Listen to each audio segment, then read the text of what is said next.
Bienvenue à cette présentation des 45 secondes qui changeront votre vie. Si vous avez déjà réfléchi à ce à quoi pourrait ressembler votre vie, vous avez sans doute déjà cherché des moyens qui vous permettraient de la prendre en main. D'ores et déjà, je vous remercie d'avoir un premier regard sur cette proposition d'affaires.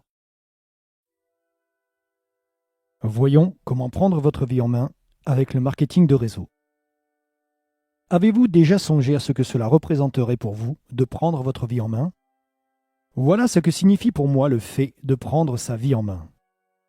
Si vous éliminez le temps alloué au sommeil, à vos déplacements, à vos heures de travail et aux tâches quotidiennes que vous devez accomplir, il ne vous reste alors qu'1 ou 2 heures par jour pour pratiquer vos activités favorites. La question est de savoir si vous avez suffisamment d'argent pour vous y consacrer. Nous avons découvert le moyen de prendre sa vie en main en établissant une entreprise à domicile. Ce système est si simple que chacun peut le mettre en pratique. Aucune technique de vente n'est requise et ce système a de plus l'avantage de ne demander qu'un peu de votre temps. Ce qui nous amène à nous poser cette question. Qu'est-ce que le marketing de réseau? Parmi les différentes méthodes de distribution de produits et de services, le marketing de réseau est la moins comprise. Le mot marketing désigne l'action de diriger un produit ou un service d'un fabricant ou un fournisseur vers un consommateur. L'association au mot réseau signifie qu'un système de rémunération est proposé aux personnes qui en assurent la distribution. Mais en quoi le marketing de réseau est-il différent des autres méthodes de distribution? Il n'existe en fait que 3 méthodes fondamentales de distribution de produits. La première, la plus courante, est la vente au détail. Le consommateur se rend dans un magasin pour acheter des produits. La deuxième, également très connue, est la vente directe.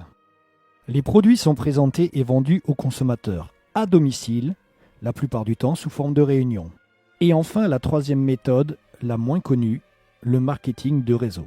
La distribution des produits s'effectue par le biais d'un réseau de distributeurs qui les consomment, les partagent avec leurs amis, leurs voisins, leurs proches, mais ne vendent que très peu au détail. En pleine croissance depuis une petite 60aine d'années, le marketing de réseau est promis à un essor gigantesque au cours du XXIe siècle. Soyez-y attentifs. Prenons un instant pour éclaircir un point très important. En effet, le marketing de réseau n'a rien d'un système pyramidal. Une pyramide est une structure organisée du haut vers le bas. Seuls ceux qui y sont rentrés au tout début ont une chance de monter au sommet. Dans la structure du triangle inversé du marketing de réseau, tout le monde commence en bas et a l'occasion de créer un vaste réseau, plus vaste encore que celui du parrain. Il est important de préciser qu'une structure pyramidale n'assure pas la distribution de produits, mais suppose uniquement des flux financiers, ce qui est illégal. Ce que vous allez découvrir maintenant va vous permettre enfin de comprendre le concept du marketing de réseau.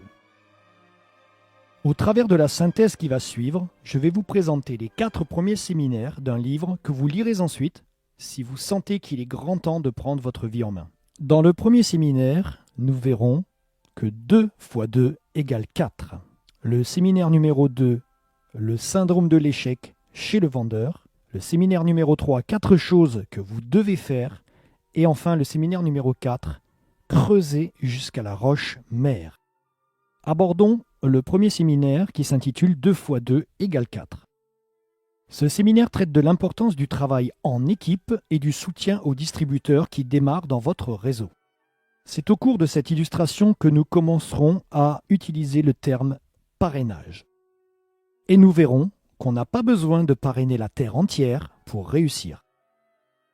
Première hypothèse, nous dirons que vous parrainez 2 distributeurs et que vous les formez pour qu'ils arrivent à en démarrer chacun 2 autres, ce qui fait 4 personnes de plus dans votre réseau. Puis vous enseignez à ces 2 nouveaux distributeurs à faire en sorte que leurs 4 nouveaux distributeurs en parrainent chacun 2, ce qui donne 8 personnes dans votre réseau. En ajoutant encore un palier supplémentaire, vous vous retrouverez avec 16 personnes supplémentaires. Prenons maintenant l'exemple du parrainage de 3 distributeurs. Voyons ce qu'il se produit si chacun parraine un distributeur de plus. Vous parrainez 3 personnes et vous leur enseignez comment en parrainer 3. ce qui vous en fait 9. Puis vous montrez à vos 3 distributeurs comment aider les 9 distributeurs à en trouver 3, ce qui fait 27 personnes. Ajoutez un palier de plus et vous avez 81 personnes supplémentaires dans votre réseau. La différence entre 16 et 81 est de 65, ce qui fait une nette différence. Alors qu'en réalité, la différence n'est que de 1. Prenons maintenant l'exemple d'un démarrage de 4 distributeurs. Vous enseignez à vos 4 filleuls comment parrainer 4 nouvelles personnes, ce qui fait 16 personnes de plus dans votre réseau. Puis, vous enseignez à vos 4 distributeurs comment faire pour que les 16 personnes en parrainent 4, ce qui donne 64 nouvelles personnes dans votre réseau. Encore un palier et votre réseau comptera 256 distributeurs en plus. Regardez maintenant la différence entre 16 et 256. Cette différence est de 240 et pourtant, vous n'avez parrainé et enseigné à parrainer que 2 personnes de plus. Terminons notre présentation par le parrainage de 5 distributeurs. 5 x 5 égale 25, x 5 égale 125, x 5 égale 625. La différence est maintenant monumentale. Cependant, la véritable différence n'est que de 3, puisque chaque distributeur n'a parrainé que 3 personnes de plus. Additionnons maintenant les chiffres encerclés et nous arrivons à un total de 780 personnes. Notez que pour trouver 5 distributeurs qui s'investissent à fond, vous devrez peut-être en parrainer 5, 10, 15 ou 20. Si l'on considère uniquement la consommation des produits par les 780 distributeurs du réseau, le chiffre d'affaires est déjà considérable. Imaginons maintenant que chacun des 780 distributeurs trouve 10 clients potentiels parmi ses amis, sa famille et ses proches. Nous obtenons un total de 7800 clients. Ajoutez à cela les 780 distributeurs du réseau, cela nous donne 8580 personnes. Ne pensez-vous pas qu'avec 8580 clients, votre entreprise ne pourra faire autrement que d'être très prospère? Mais attention, vous verrez au fil de cette synthèse que vous ne devez pas travailler simultanément avec plus de 5 distributeurs inscrits personnellement. Certes, une entreprise peut déjà être efficace avec 3 ou 4 distributeurs au premier palier, mais aucune ne peut le demeurer avec un effectif supérieur à 5. Le chapitre suivant traite du syndrome de l'échec chez le vendeur. Vous comprendrez pourquoi vous devriez plutôt parrainer 10 pédagogues plutôt que 10 vendeurs. Souvenez-vous, l'erreur la plus commune est de faire la confusion entre la vente directe et le marketing de réseau. C'est encore plus vrai pour les vendeurs, ce qui ne veut pas dire qu'ils ne réussiront jamais dans le marketing de réseau. Il leur faudra en revanche posséder une bonne compréhension de ces 4 séminaires qui s'avèrent primordiaux pour bien démarrer. On pense souvent, et les distributeurs en particulier, qu'il suffit de parrainer un nouveau distributeur pour dupliquer notre effort. Dans cet exemple, vous avez parrainé Thomas. Or, si vous quittez le réseau, Thomas le quittera aussi et le réseau sera interrompu. C'est pourquoi vous devez expliquer à vos distributeurs que la duplication ne se fait qu'à partir du 3e palier. Si au contraire vous avez appris à Thomas comment parrainer Carole, vous commencez alors vraiment à vous dupliquer vous-même. Mais si Thomas ne sait pas comment former Carole, le réseau sera interrompu à nouveau. C'est pourquoi vous devez enseigner à Thomas comment former Carole pour qu'elle puisse à son tour parrainer Béa. C'est après avoir constitué 3 paliers que la duplication intervient. Le réseau continuera à exister même si vous ne vous en occupez plus. Savoir enseigner, savoir former sont des gages de réussite dans le marketing de réseau. Alors qu'il n'est pas nécessaire de savoir vendre. En résumé, vous enseignez à Thomas comment former Carole à parrainer Béa. Ce message est important car il constitue la clé du succès dans une entreprise de marketing de réseau. Voici comment procède le vendeur typique. Il assiste à une démonstration de produits, recueille les témoignages de ceux qui les utilisent et s'informe des résultats obtenus. Fort de ces données, il va se lancer à corps perdu dans la vente. Première erreur.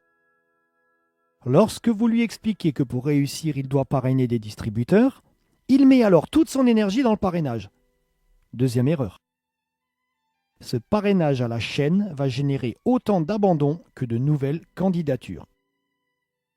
Pourquoi ? Parce que l'on ne peut pas travailler efficacement à plus de 5 en même temps. Imaginons que notre vendeur, en bon professionnel qu'il est, a parrainé 130 distributeurs qui en ont parrainé chacun 5, ce qui fait 650. Ajoutez ce chiffre aux 130 distributeurs du départ, nous obtenons un total de 780 distributeurs dans le réseau. Cela vous rappelle-t-il quelque chose ? À votre avis, quelle est la méthode la plus rapide ? Parrainer 5 distributeurs sérieux et leur enseigner à en former d'autres ? Ou alors, en voulant parrainer beaucoup de gens rapidement, le pourcentage des distributeurs qui restent est faible. Alors qu'avec la méthode présentée dans le premier séminaire, sur un total de 780 distributeurs, le taux de conservation des effectifs est élevé. Notez donc bien que lorsque vous parrainez quelqu'un, il est plus important pour vous de l'aider à parrainer quelqu'un d'autre que de chercher vous-même à en parrainer un autre. Le troisième séminaire va vous expliquer les 4 principes que vous devez absolument suivre pour réussir dans le marketing de réseau. Ils sont fondamentaux. Quiconque gagne de gros revenus dans le marketing de réseau suit ces 4 principes. Afin de les mémoriser, nous allons imaginer une petite histoire. La grisaille de Paris vous pousse à prendre votre voiture pour aller dans le sud de la France, à Saint-Tropez. Quand vous serez arrivé à Saint-Tropez, vous aurez obtenu le niveau que vous visiez dans votre réseau. La première chose que vous devez faire est de monter dans votre voiture et de démarrer. Dans le marketing de réseau, personne n'a jamais réussi sans avoir d'abord démarré. Le capital de démarrage peut se situer entre 50, 100 ou même 500 € selon l'entreprise. Puisque vous partez en voyage, vous allez devoir acheter de l'essence, de l'huile, des produits qu'il vous faudra remplacer à plusieurs reprises. Dans le marketing de réseau, vous utiliserez encore et encore les produits de l'entreprise que vous représentez. D'ailleurs, la plupart des entreprises de marketing de réseau vendent des produits de consommation courante. Le troisième principe. La troisième chose que vous devez absolument faire est de passer en 4e vitesse. Vous n'avancerez pas tant que vous resterez au point mort. Dans le marketing de réseau, pour passer à la vitesse supérieure, il faut parrainer quelqu'un. Lorsque vous parrainez, vous passez en première. Votre nouveau distributeur parraine à son tour, vous passez en seconde. Ainsi de suite jusqu'à passer la 4e vitesse. Au cours du voyage et à votre arrivée, vous partagerez les produits que vous distribuez. En général, c'est à ce moment qu'intervient la vente au détail. Si vous avez compris qu'il vaut mieux oublier l'étape numéro 4, la vente au détail, que zapper la numéro 3, passer en 4e vitesse, vous aurez acquis les réflexes du parfait distributeur de marketing de réseau. Notez toute l'importance du parrainage. Vous devez, dès le début, faire entrer à jamais le chiffre 5 dans votre esprit et dans l'esprit de votre futur distributeur. Ne cherchez pas des gens qui veulent vendre. Cherchez des personnes qui veulent gagner 1000, 2000 ou 3000 € de plus par mois sans avoir à aller travailler tous les jours. Tout le monde aimerait avoir ce genre de revenus par mois.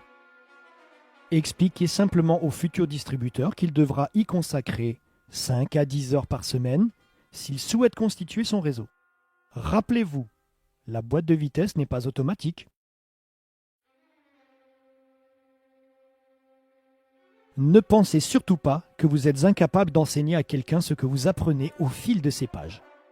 Mais d'ailleurs, vous n'aurez pas à le faire tout de suite. Votre parrain vous aidera le temps que vous en connaissiez suffisamment pour bien enseigner. Son rôle est de vous soutenir et de vous former. Si ce travail donnait lieu à un examen, et si vous deviez répéter vos leçons 5, 6 ou même 10 fois pour espérer gagner 12 000 € au bout d'un an, hésiteriez-vous à investir 5 ou 10 heures par semaine pour arriver à ce résultat ? Premièrement, vous montez et démarrez. Deuxième étape, vous utilisez les produits. Étape numéro 3, vous passez à la vitesse supérieure. Dernière étape, partagez avec vos amis. Le 4e séminaire va vous expliquer pourquoi il est important de travailler en profondeur. Il est fréquent que des distributeurs qui viennent d'entrer dans un réseau regardent courir ceux qui sont dans le peloton de tête et pensent qu'ils ne les rattraperont jamais. Détrompez-vous. Comme il n'y a pas de ligne d'arrivée dans une course de marketing de réseau, tout le monde peut gagner. Prenez l'exemple d'un gratte-ciel en chantier. On dirait qu'il faut une éternité avant de voir le bâtiment prendre forme. Mais une fois que les fondations sont en place, on a l'impression qu'il grimpe d'un étage par semaine, tellement la construction progresse vite. Imaginez-vous que ce gratte-ciel représente votre réseau tel qu'il sera un jour. Au début, vous allez creuser les fondations à la pelle. Ça prend du temps. Mais au fur et à mesure que vous allez aider vos distributeurs à parrainer, vous aurez besoin d'un bulldozer. Avant d'arriver au 3e palier, vu que vous atteignez la roche mère, la tâche devient vraiment difficile. Et il vous faut une pelle mécanique. Mais à l'instant où vous atteignez le 3e palier, vous pouvez enfin commencer à construire en hauteur. Quand vous serez parvenu au 4e palier, votre réseau commencera à avoir de l'ampleur. À partir de cet instant, votre édifice va s'élever rapidement. Donc, si après plusieurs mois rien ne se produit, ne vous découragez pas, c'est que les fondations sont encore en construction. Par pitié, ne faites pas comme le chercheur d'or qui creuse pendant des mois sans rien trouver et qui abandonne alors qu'il se trouve à quelques centimètres d'un filon important. En conclusion, le secret du succès dans le marketing de réseau consiste à enseigner la réussite aux autres. Un bon distributeur ne doit pas se préoccuper de son propre revenu, mais plutôt se concentrer sur la formation des distributeurs et sur le travail d'équipe.